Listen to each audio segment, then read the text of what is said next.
You are listening to the So Now What podcast with Lana Manikowski, episode number 77. Hello, beautiful one. It's so good to see you again this week.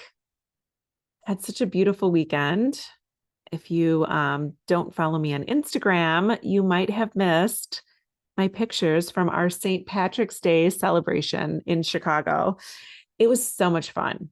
And what I loved most about it is that it was so spontaneous. And Chicago is such a Irish friendly town. And St. Patrick's Day is always historically such a celebration. And where we live in the city was kind of like in the height of everything that was going on. I was on my morning Thrive After Infertility mastermind call with our Saturday cohort.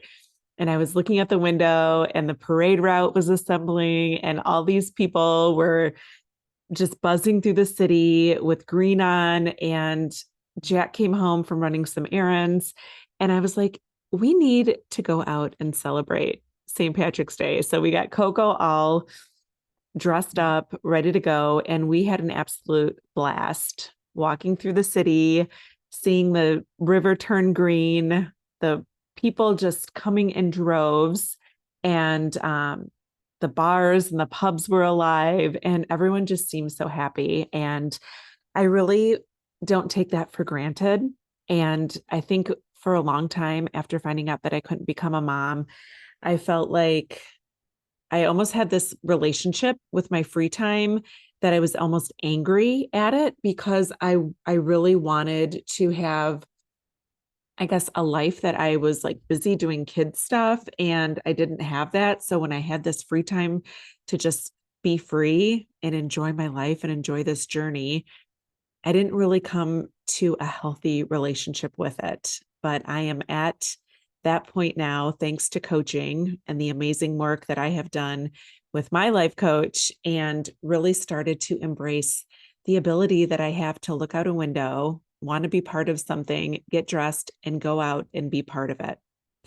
And yeah, so I hope that if that's something that you crave, but you find yourself having sort of this relationship with your free time, that it feels almost more suffocating than it does welcoming.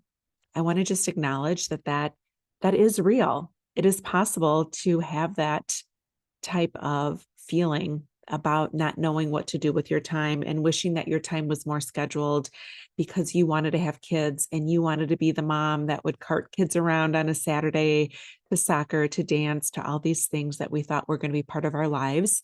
And because they aren't, it doesn't mean that you can't enjoy your free time. You just might need a little bit of help from a coach, from somebody who has been down your path. And I would so love to be that person for you. So let's transition today to a topic that might be very, very sensitive for you to listen to and sensitive for you to put your arms around. And I want to first tell you that this is not something that might ever become easy for you to do. But I like to talk about the stuff that is challenging for us and the things that I have seen myself go through, the things that I see my students bring up in class during the mastermind, or if we're in a one-on-one session. And I want to just let you know and hear it from me that nothing is wrong with you if you find yourself sitting in a group of people. Maybe it's at work, at the lunch table, if you work in an environment where you have places for people to congregate and talk about life. Maybe you have somebody in your workplace who is pregnant, maybe somebody who complains about how terrible their morning sickness is, or annoyed at how swollen their legs become because they're 8 months pregnant, and how hard it is to sleep and move around. And you're listening to that conversation and just wanting to curl up in a ball because all you ever wanted was to know what that feeling was like. Or maybe you find yourself going out with girlfriends or friends with kids, and you so looked forward to your girls' night out. or to your brunch together, and everything seems fine, the conversation's going, and then things start to turn all about kid stuff. And you find yourself feeling like you've got nothing to say. And so then there's this awkward moment where you feel like you need to chime in and you want to feel like you're part of the conversation. And so something comes out of your mouth, and then you think to yourself, why did I even say that? I sound so silly for even bringing something like that up. People probably think I'm weird. So let's just acknowledge that that happens, and that there are times when you feel so disconnected from the conversation and you feel as though people should know better. That how could people that know what you went through even think about having this conversation in front of you? And the sad reality is those conversations aren't going anywhere.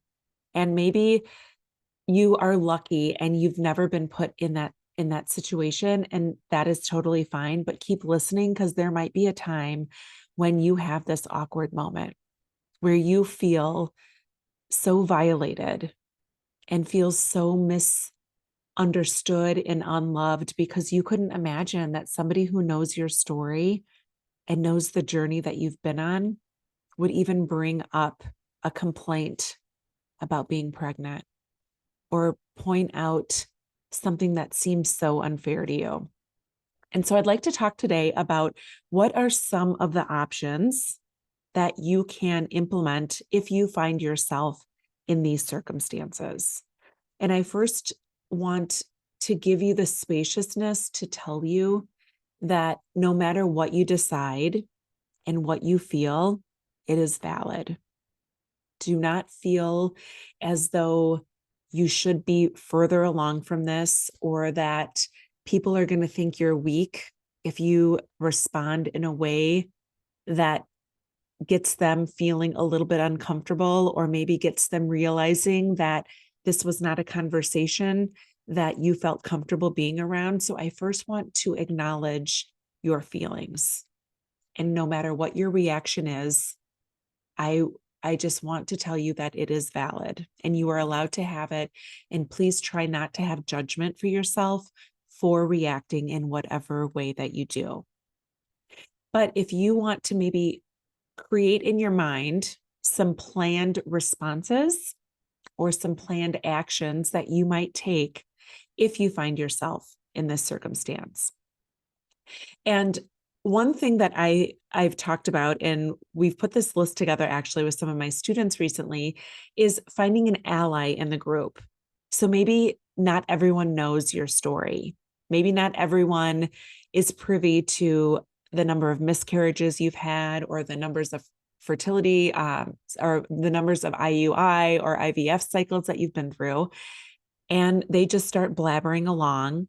And there is someone in the crowd that knows what's going on. So maybe you can identify an ally for you, somebody that you can just across the table or across the room link eyes with, and just have that be your person and know that they are there and that they know your story.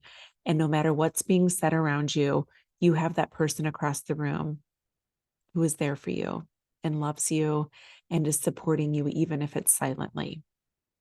Another option is to pick up your phone, maybe find an opportunity to get yourself busy.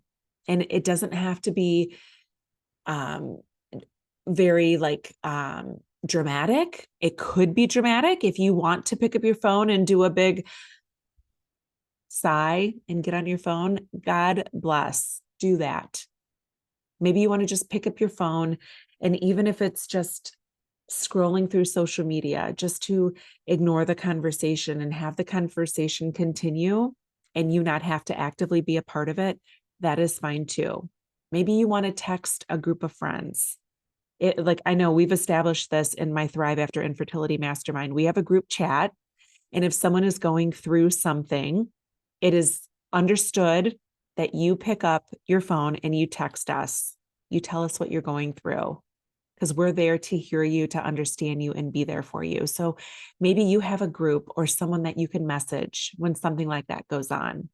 even if it's just scrolling through Facebook, scrolling through Instagram, whatever it is, just to take your attention out of the conversation.